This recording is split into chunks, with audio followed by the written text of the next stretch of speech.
Hello everyone, सबैजनालाई स्वागत छ मेरो युट्युब च्यानलमा। आज हामी इन्टेक 2025 मा सोधिएको पर्सेन्टेजको क्वेसन सल्भ गर्न गइरहेका छौं र क्वेसन रहेको छ a teacher spend his weekly working hours in the following way.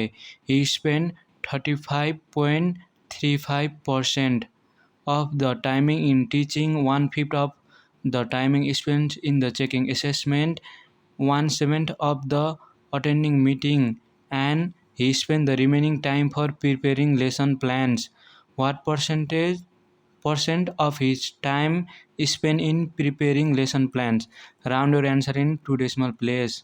अब क्वेसनमा हाम्रो 35.35% चाहिँ टिचिङमा स्पेन्ड गरे 1/5 भनेपछि 1/5 into 100 चाहिँ हाम्रो चेकिङ एसेसमेन्टमा 5 1 जा 5 5 1 जा 5 5 2 जा 10 भनेपछि 20% टाइम चाहिँ चेकिङ एसेसमेन्टमा र 1/7 अफ द टाइम। अब 1/7 अफ द टाइम चाहिँ हाम्रो केमा 1/7 of the time in attending meeting भनेपछि 1/7 into 100 7 1 जा 7 7 1 जा 7 3 बच्यो 7 4 जा 28 अब 28 29 30 2 बच्यो 7 2 जा 14 10 मा 4 घटे 6 7 8 जा 56 फिर 10 मा 6 घटे 4 7 5 जा 35 हाम्रो 3 डेसिमल प्लेसमा भनेको भएका 2 डेसिमल प्लेसमा राउन्ड अप गर्न भनेको भएर 3 डेसिमल प्लेससम्म गरायौँ।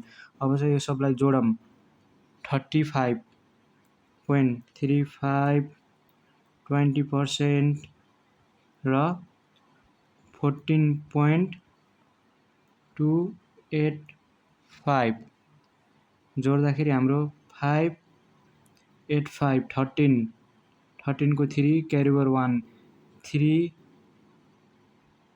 4 5 6 5 4 9 3 4 5 6 69.635।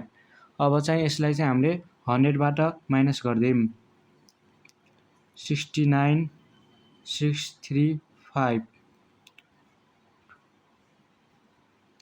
10 मा 5 घटे 5 यसलाई एक त्यसपछि 9 बच्यो 9 मा 3 घटे 6 9 मा 6 घटे 3 9 मा 9 घटे 0 9 मा 6 घटे 3 30.36।